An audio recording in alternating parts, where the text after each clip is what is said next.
আপনারা লক্ষ্য করেছেন আমাদের আগে তো আমি ঠিক আছে, আপনি আমার আগে, কিন্তু আমাকে ঠেলে যদি পিছনেই পাঠাই দেয় আমি ফুটেজ কি পাবো?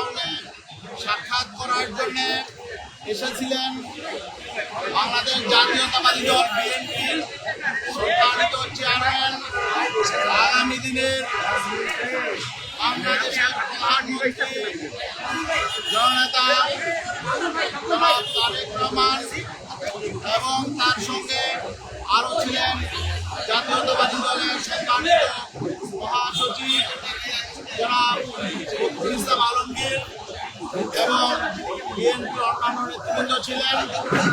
আর ইরশাদ চরমনায়ের সঙ্গে ইসলামী আন্দোলন বাংলাদেশের সিনিয়র রায়বাবী ছিলেন, আন্দোলনের সিনিয়র প্রেসিডিয়াম মেম্বার মাওলানা মুসাদ্দিক বিলাল মাদানী সাহেব ছিলেন, আন্দোলনের মহাসচিব অধ্যক্ষ হাফেজ মাওলানা ইউনূস আহমেদ ছিলেন এবং অন্যান্য সিনিয়র নেতৃবৃন্দ ছিলেন।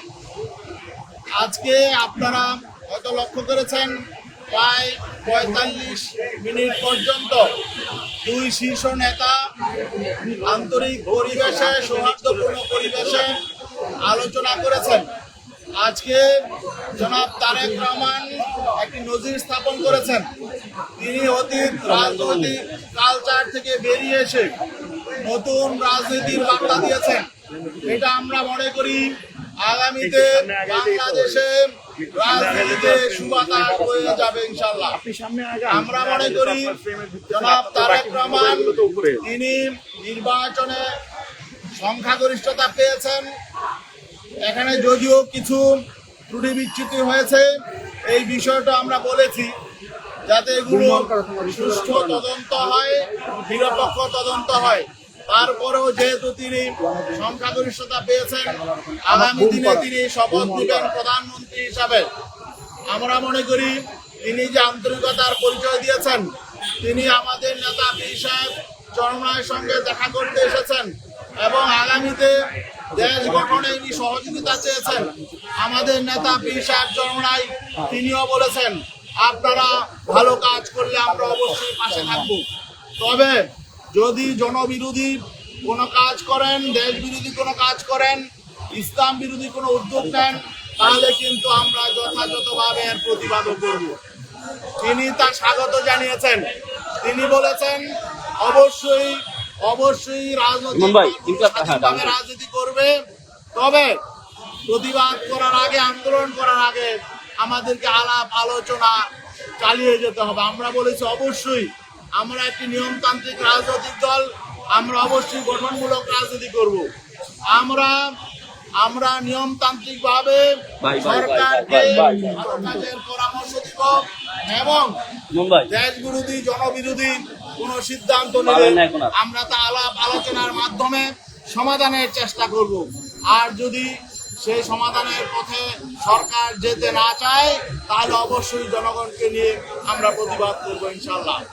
আমরা আশা করব আগামী দিনে নতুন রাজনীতি হবে, সৌহার্দ্যের রাজনীতি, সম্প্রীতির রাজনীতি এবং ঐক্যের রাজনীতি, সংহতির রাজনীতি। বিগত দিনের মতো ঠিকাংশার রাজনীতি, ধ্বংসের রাজনীতি এটা আগামী দিনে হবে না, এটা আমরা বিশ্বাস করতে চাই।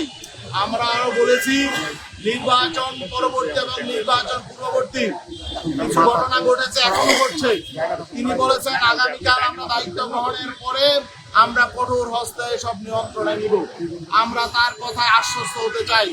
আমরা যেই দলীয় বিভাজনা উঠে শান্তি শৃঙ্খলা প্রতিষ্ঠা আমরা আশা করব সরকার কঠোর ভূমিকা পালন করবে। আমরা আশা করব প্রতিপক্ষকে দমনের জন্য অতীতে যে রাজনৈতিক ভাবে প্রশাসনকে ব্যবহার করা হয়েছে, সামনে আমরা এটা দেখব না এবং সবাই গণতান্ত্রিক চর্চার উন্মুক্ত পরিবেশ পাবে, সবাই মত প্রকাশের অধিকার পাবে। এটা আমরা তার কাছে জানতে চেয়েছি, তিনি তা আশ্বস্ত করেছেন। আমরা আশ্বস্ত হতে চাই আগামী দিনে আমরা একটি নতুন বাংলাদেশ দেখতে চাই। আমাদের মতের ভিন্নতা থাকবে, চিন্তার ভিন্নতা থাকবে, কিন্তু আমরা বলেছি জাতীয় ইন্টারেস্টে আমাদের জাতীয় ঐক্য গড়ে তুলতে হবে। স্বাধীনতা সার্বভৌমত্বের স্বার্থে, ইসলামের স্বার্থে আমরা ঐক্য থাকবো ইনশাল্লাহ।